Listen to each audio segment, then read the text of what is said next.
초가을 오후였다. 빛이 누렇게 들이치는 거실 창가, 그 아래 작은 액자 하나가 덩그러니 놓여 있었다. 숙자 씨는 액자를 조심스럽게 들었다. 사진 속 남편은 환하게 웃고 있었다. 그 사진은 영정으로 쓰였고 이제는 스마트폰 속 마지막 원본이기도 했다. 그녀는 스마트폰을 꺼내 남편과 다녀온 제주도 사진을 찾았다. 차장 밖 유채꽃밭, 바닷가에 선 남편, 저녁 노을 아래 서로 찍어준 셀카들. 남편이 생전에 마지막으로 남긴 기록이었다. 그 장면 하나하나가 귀했고 지울 수 없는 조각들이었다. 그런데 갑자기 화면이 멈췄다. 띠링. 알림창 하나가 떴다. 저장 공간이 부족합니다. 일부 파일을 삭제해야 할 수 있습니다.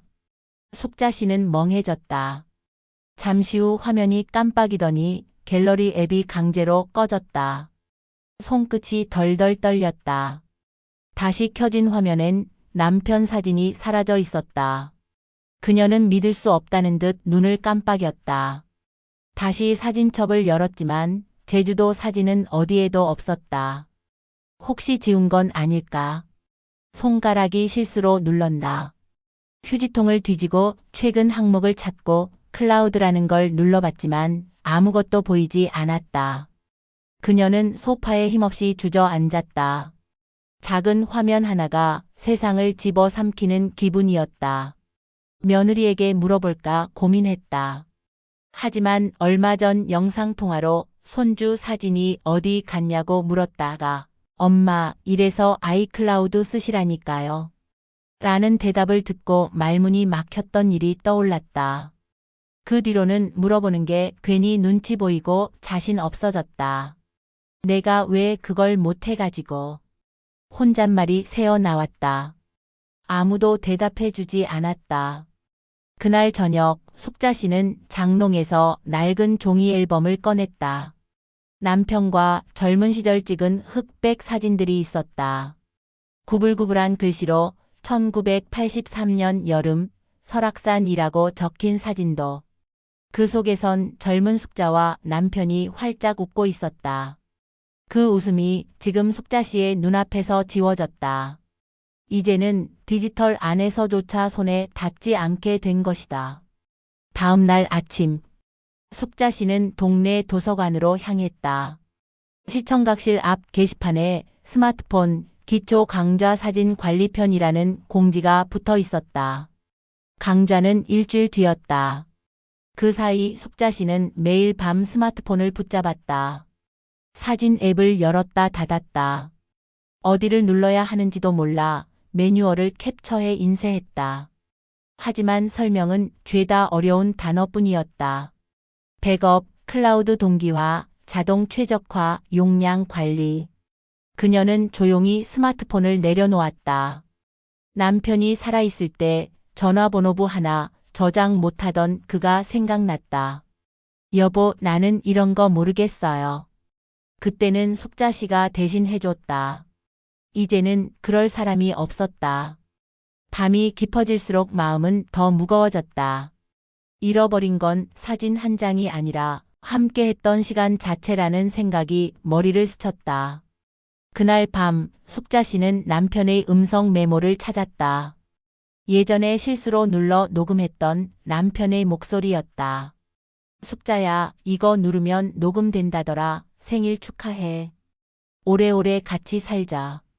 그 목소리에 숙자 씨는 끝내 울음을 터뜨렸다. 남편의 사진은 지워졌지만 그 목소리는 아직 남아 있었다. 그녀는 조용히 다짐했다. 내 손으로 다시 남편을 찾아야겠다고. 사진을 복구하든 기억을 되살리든 절대로 이대로는 못 넘긴다고. 그 다짐은 곧 새로운 여정을 시작하게 만든다. 다음 날 아침 숙자 씨는 커피포트를 끓이다가 문득 스마트폰을 다시 들었다. 사진이 없어진 게 잘못 본 건 아닐까 하는 일말의 기대 때문이었다. 하지만 제주도 사진은 여전히 보이지 않았다. 남편이 바람을 맞으며 찍힌 그 장면, 그해 질 무렵의 붉은 노을, 이제는 머릿속에만 남아있는 풍경이 되었다. 숙자씨는 손끝으로 화면을 문질렀다. 작게 뜬 메뉴 중 휴지통이라는 단어가 보였다. 거기라면 혹시 지운 사진이 들어있을지도 몰랐다. 눌러보았다. 그곳엔 음식 사진 몇 장, 손주가 보낸 스티커, 캡처만 있었다. 남편의 사진은 없었다. 이런 것도 지워지면 못 찾는 거래요. 지난달 미용실에서 들었던 대화가 떠올랐다. 어떤 아줌마가 손주 동영상을 실수로 삭제했다며 열흘을 울었다는 이야기였다. 숙자씨는 입을 다물고 한숨을 쉬었다. 그 뒤로는 무작정 손이 가는 대로 버튼을 눌렀다. 설정, 계정, 앱 관리. 무언가 해보고는 싶은데 무엇을 해야 하는지는 몰랐다. 그러다 앱 스토어라는 걸 눌렀다. 검색창에 삭제된 사진 복구를 쳐봤다. 이상하게 생긴 아이콘들이 주르륵 뜨고 각기 다른 설명이 달려 있었다. 설명엔 간편 복구, 누구나 가능, 가족 사진 복원 보장. 같은 문구들이 가득했지만 어디서부터 시작해야 하는지 알 수 없었다. 그래도 용기를 냈다. 가장 위에 있는 앱을 눌러 설치했다. 설치가 끝나고 실행을 누르자 갑자기 광고가 화면을 가득 채웠다. 깜짝 놀란 숙자씨는 손가락을 덜컥 놓아버렸다. 광고를 끄려다 그만 전체 접근 허용이라는 버튼을 눌러버렸다. 그 순간 또다시 화면이 멈췄고 기기가 응답하지 않습니다 라는 알림이 떴다. 숙자씨는 핸드폰을 테이블에 툭 놓았다. 잠시 후 손에 힘이 빠진 채로 등을 기댔다. 그때 마침 문이 열리고 딸이 들어왔다. 갑작스러운 방문이었다. 엄마, 밥 안 드셨어요? 좀 이따 먹으려고. 딸은 숙자씨의 창백한 얼굴을 보고 잠시 멈칫했다. 테이블 위엔 꺼진 스마트폰이 있었고 그 옆엔 손글씨로 적힌 삭제된 사진 복구하는 법이라는 종이 쪽지가 놓여 있었다. 딸은 그 종이를 잠시 바라보다가 말없이 주방으로 갔다.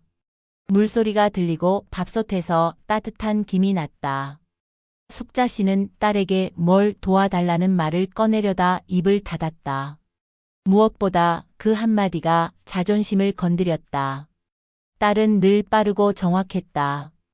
그런데 자신은 단 하나의 버튼도 제대로 누르지 못했다.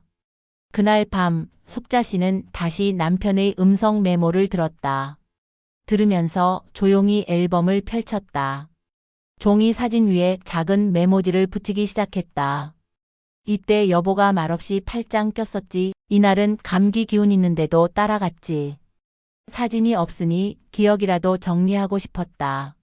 하지만 종이 앨범은 한정돼 있었다.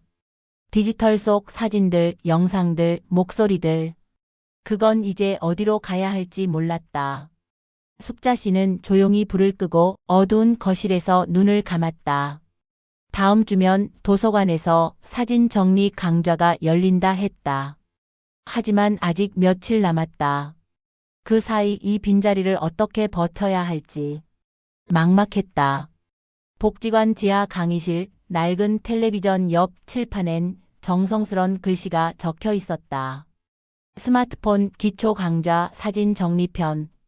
숙자씨는 구부정한 허리로 의자에 앉았다. 여기저기 흰 머리의 어르신들이 삼삼오오 앉아 서로 얼굴도 모른 채 조심스럽게 폰을 꺼냈다. 자, 이제 시작하겠습니다. 강단에 선 사람은 생각보다 젊은 남자였다. 말쑥한 정장에 검은 뿔테 안경, 말투는 느렸지만 단단했다. 오늘 수업 제목은 지우는 게 아니라 다시 담는 법입니다.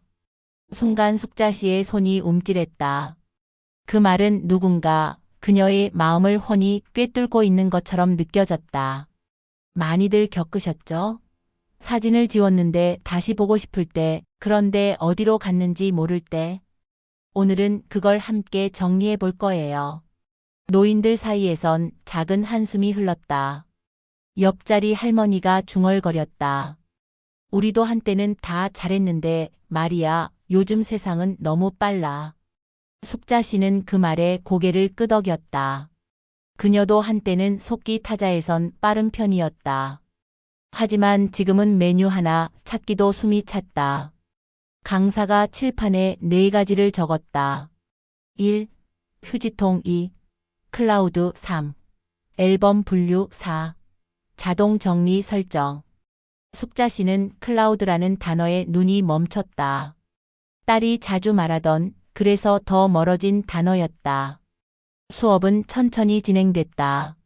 각자 자신의 사진첩을 열고 눌러보고 확인하고 삭제된 사진 복구 방법도 조심스럽게 따라 해봤다. 그녀의 손가락은 서툴렀지만 진지했다. 복구 화면에 들어가자 그곳엔 남편의 사진은 없었다. 대신 그와 함께 갔던 꽃밭 사진, 음식 사진, 손주가 뽀뽀하던 영상이 보였다. 작은 감탄이 속에서 새어 나왔다. 지워진 줄 알았는데 있었네. 그 순간 마음이 뭉클했다. 찾지 못한 것도 있었지만 생각보다 많은 것이 남아 있었고 그걸 지금 자신이 직접 발견했다는 사실이 뭉클했다. 그날 수업이 끝나고 숙자 씨는 잠시 남았다. 강사에게 다가가 조심스럽게 물었다. 실은 제 남편 사진을 하나 지워버렸어요. 영정으로 쓰인 그 사진이었는데. 강사는 말없이 고개를 끄덕이고는 백업 여부와 구글 포토 연동 상태를 하나씩 확인해줬다. 여기 클라우드 백업은 끊겨 있었어요.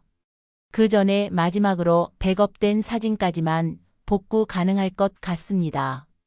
숙자 씨는 말없이 고개를 숙였다. 사진은 끝내 되돌릴 수 없다는 사실이 서서히 천천히 그녀의 가슴에 내려앉았다. 하지만 이상하게도 눈물은 나오지 않았다. 대신 뭔가 더 분명해졌다. 이제는 그를 다시 찍을 수는 없지만 기억을 다시 담을 수는 있다는 걸. 그날 밤 숙자 씨는 종이 앨범 옆에 디지털 앨범을 하나 만들었다. 클라우드 앱 안에 새로 만든 폴더의 이름은 우리 여보. 사진 하나 올리고 그 아래에 짧게 메모를 붙였다.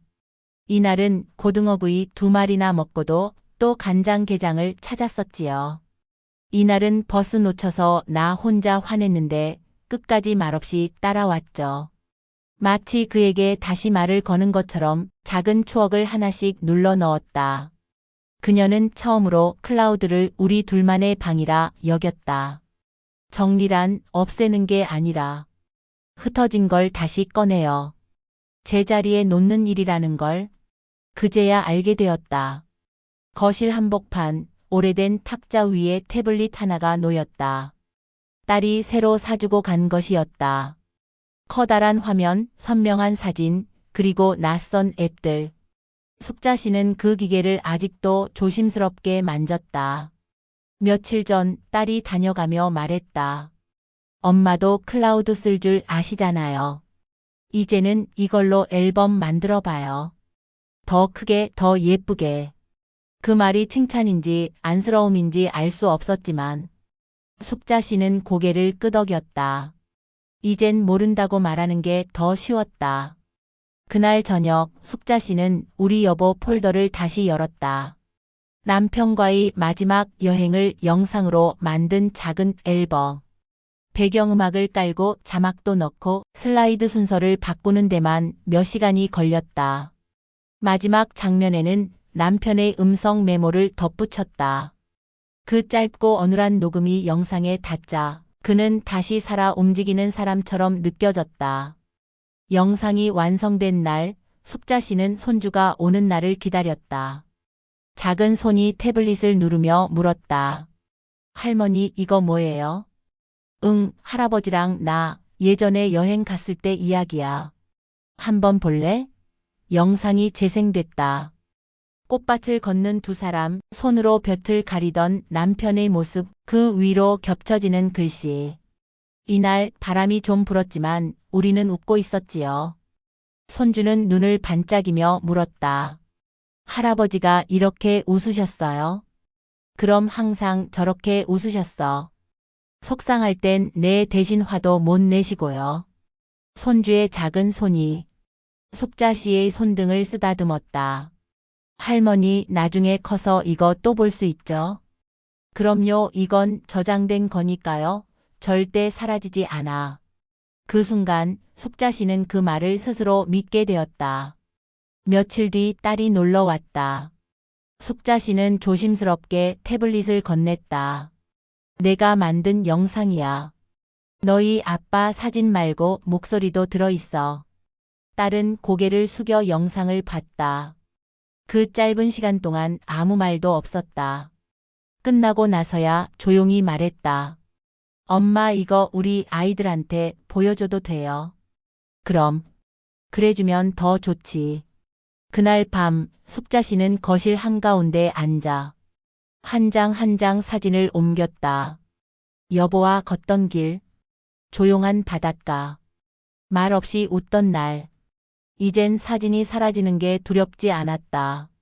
왜냐하면 사랑은 지워지는 게 아니라 제자리를 찾아 저장되는 것이었으니까. 마지막으로 그녀는 새 앨범을 하나 만들었다. 이름은 기억이 아닌 사랑으로. 그리고 제목 아래 작게 메모를 붙였다. 언제든 꺼내 볼 수 있도록. 나는 당신을 잘 정리해 두었습니다. 그 밤 그녀는 오랜만에 아무 꿈도 꾸지 않고 잤다. 동네 복지관 게시판에 조그맣게 붙은 A사 한 장. 스마트폰 사진 정리 실습반 수강 후기 공유회. 숙자 씨는 잠깐 망설였다. 누가 나서서 사진 얘기를 한다는 게 조금은 낯뜨겁고 조금은 쑥스러웠다. 하지만 그 영상과 그 폴더는 더는 자기 혼자만의 것이 아니었다. 후기 공유의 날 강의실엔 지난달 얼굴들이 다시 모였다. 누구는 손주 졸업식 영상을 편집했다며 자랑했고 누구는 사라졌던 부부 여행 사진을 찾았다고 했다. 순서가 돌아왔을 때 숙자 씨는 태블릿을 앞에 두고 천천히 입을 열었다. 남편 사진을 하나 지워버렸어요. 영정으로 쓰인 사진이었는데 그 사진을 복구하려고 무척 애를 썼지만 결국 찾지는 못했습니다. 조용했던 강의실이 더 고요해졌다. 누구도 말을 끊지 않았다. 그런데요. 찾으려 애쓰는 동안 남편이 사진 속에만 있는 사람이 아니라는 걸 알게 됐어요. 그녀는 태블릿을 켜고 우리 여보 폴더를 열었다. 거기엔 사진이었고 영상이었고 메모들이었다. 그리고 마지막 슬라이드. 남편의 목소리가 작게 흘러나왔다. 숙자야, 오래오래 같이 살자. 누군가 숨을 들이켰다. 어떤 노인은 눈시울을 닦았고 어떤 이는 괜히 기침을 했다. 그날 이후 숙자 씨는 매주 복지관 강의실로 나갔다. 사진 정리 반 서기로 자원했고 다른 이들의 클라우드 연결도 도와줬다. 이건 복사하신 게 아니고 백업이 되신 거예요. 이거 누르시면 폴더 안으로 들어가요. 네, 맞아요. 잘하셨어요. 예전 같았으면 손 떨리며 눌렀을 화면이 이제는 누구보다 익숙한 공간이 되었다. 그날도 누군가 물었다. 숙자 씨는 그 사진 못 찾으셨다면서요. 그래도 이렇게 차분한 거 보면 대단하셔. 그녀는 조용히 웃었다. 사진은 못 찾았지만 그 사람이 제 마음 안에 있었다는 걸 오히려 확인했거든요. 그건 삭제되지 않더라고요.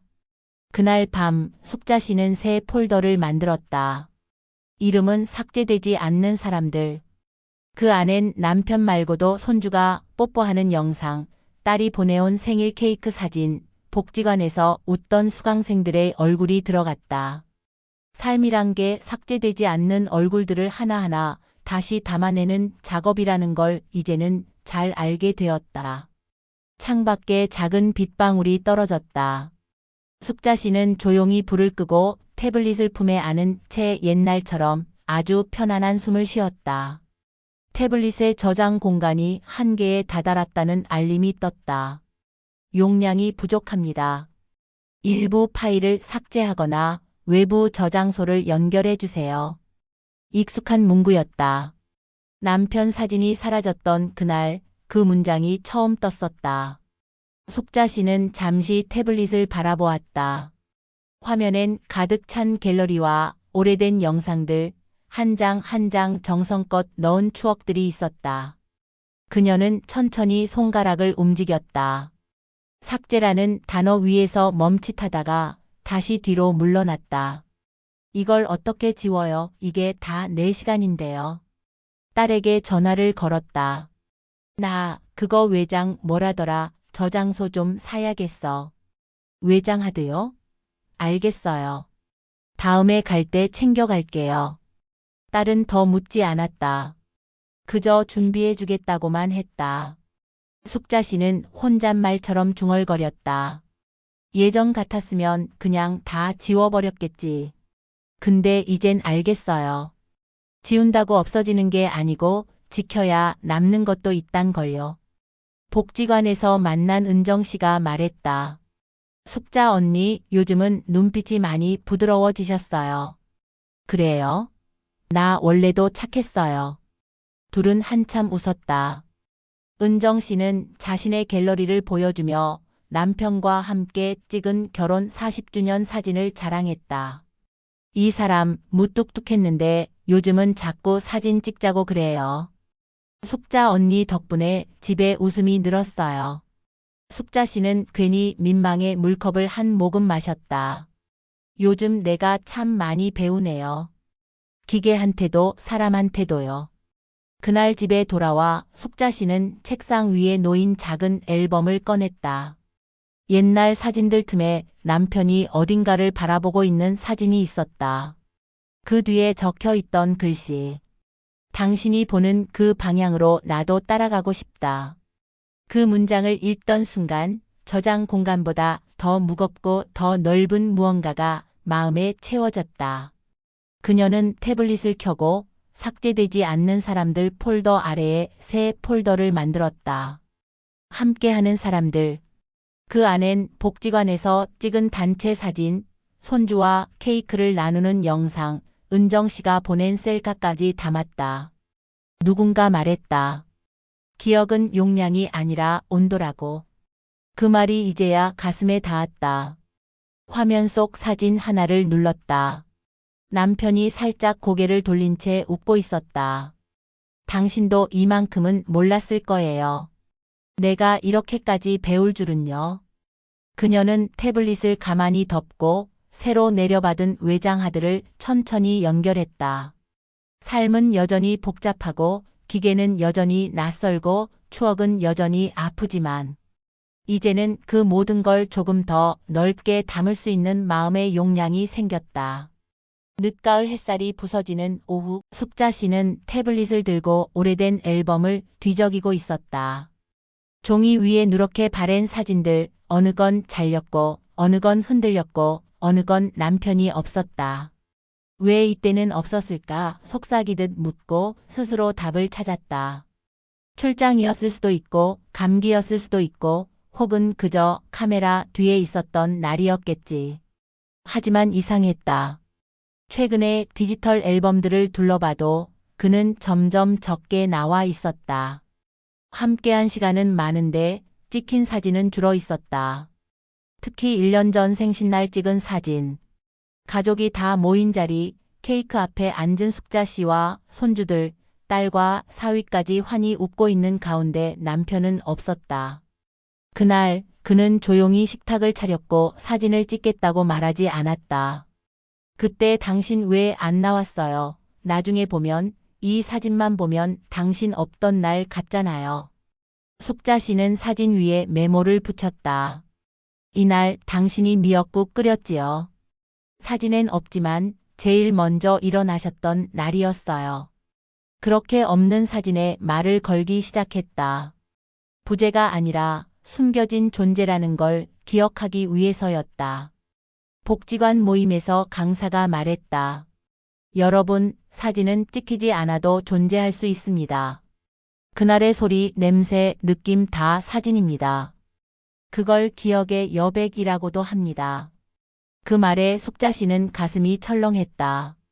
여백. 남편이 빠진 사진이 아니라 남편이 담긴 자리를 남긴 사진. 집으로 돌아오는 길, 숙자 씨는 버스 안에서 창밖을 보며 중얼거렸다. 있었죠. 당신은 늘 거기 있었죠. 그날 밤 그녀는 새 폴더를 만들었다. 이름은 당신이 없는 사진들 하지만 실은 당신이 가장 많이 담긴 사진들. 음식만 찍혀 있는 사진, 의자 2개 중 하나만 보이는 사진, 손주가 웃는 뒤편에서 희미한 그림자가 찍힌 사진. 모두 그가 찍었고 그가 함께 있던 시간들이었다. 폴더 아래 작은 문장을 써 붙였다. 당신은 늘 찍는 쪽에 있었지요. 나는 늘 찍히는 쪽에 있었고요. 그래서 당신은 안 보여도 늘 거기 있었던 거예요. 사진이란 게 얼굴이 나온 것만이 아니라 누가 함께 했는지를 기억하는 장치라는 걸 그제야 제대로 알게 되었다. 그녀는 태블릿을 가만히 내려놓고 거실 창밖을 바라보았다. 어디에도 남편은 없었지만 어디에나 그가 있었다. 이제 남은 일은 그 여백들까지 포개어 하나의 기록으로 남기는 일이었다. 겨울이 들기 전 마지막 햇살이 환하게 깔린 날이었다. 숙자 씨는 딸에게 부탁해 가족들을 집으로 불렀다. 손주들의 제잘거림, 사위의 낯선 향수 냄새, 딸의 바쁜 걸음까지 익숙하면서도 따뜻했다. 엄마, 무슨 일이에요? 생신도 아직 멀었잖아요. 그냥 우리 사진 한 장 찍자고. 오늘은 다 같이, 꼭 다 같이. 거실 한복판엔 작은 삼각대가 세워졌고 태블릿의 타이머가 똑딱거리기 시작했다. 준비, 셋, 둘, 찰칵. 플래시 없이 찍힌 그 한 장의 사진. 눈을 꼭 감은 손주, 딸의 반쯤 풀린 머리카락, 숙자 씨는 정면이 아닌 옆을 보고 있었다. 그 시선 끝에는 남편이 앉았던 자리에 놓인 작은 액자 하나가 있었다. 엄마, 이 사진 누가 비어 보이는 것 같기도 해요. 아니, 그 자리가 있어야 우리가 다 있는 거야. 숙자 씨는 사진을 태블릿에 저장하고 바탕화면에 올렸다. 이제 그 사진은 매일 그녀를 맞이하는 첫 장면이 되었다. 며칠 후 복지관 수업 마지막 날. 강사는 수료증을 건네며 물었다. 숙자 선생님, 이제 사진 정리는 다 되셨어요? 아직이요. 아직 덜 됐어요. 아직도 저장할 마음이 더 있어서요. 그날 숙자 씨는 손수 만든 마지막 앨범을 열었다. 그날의 사진처럼이라는 제목이 적힌 폴더. 그 안엔 특별한 건 없었다. 창밖 풍경, 다 마신 찻잔, 혼자 웃는 셀카, 눈 온 날 마당의 발자국. 그녀는 이제 알고 있었다.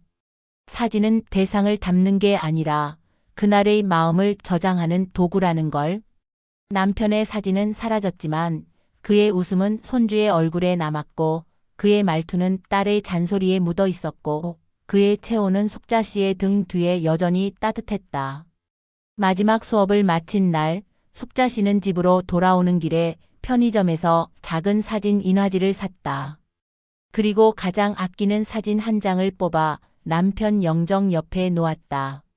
함께 찍히지 않았지만 늘 함께였던 그날의 사진 한 장. 그 사진 아래 작게 손글씨로 메모를 붙였다. 지워진 건 사진 한 장이었고 다시 저장된 건 당신 그 자체였습니다. 고맙습니다. 여보. 그날 밤 숙자 씨는 자고 있는 태블릿을 천천히 덮고 불을 끄기 전 남편에게 다정히 말을 건넸다. 이제는 괜찮아요. 당신을 아주 잘 저장해 두었으니까요.